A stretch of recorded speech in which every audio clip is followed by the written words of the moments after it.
he was already on the trail. On February 13, 2017, two teenage girls, Abby Williams and Libby German, went hiking on the Monon High Bridge Trail in Delphi, Indiana.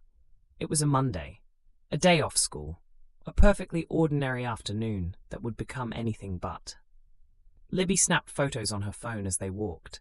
At some point, she filmed a man walking toward them on the narrow bridge. Grainy footage, a heavy-set figure, hands in his pockets, head slightly down. Then her phone captured something investigators would obsess over for years. A voice, low and commanding, just 3 words: down the hill. The next morning, their bodies were found less than a mile away, both murdered.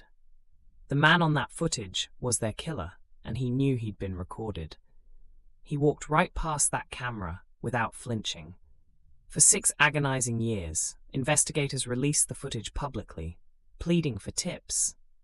They had his face, they had his voice, and still, he walked free. Then in October 2022, Richard Allen, a local CVS pharmacy worker who lived just miles from the trail, was arrested. A man who had been interviewed early in the investigation. A man who knew the community was searching for a monster, while allegedly being that monster himself. He went to trial in 2024.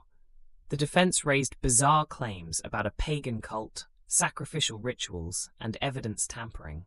The case descended into legal chaos. Mistrials were declared. Evidence handling was questioned. And here's what still haunts investigators.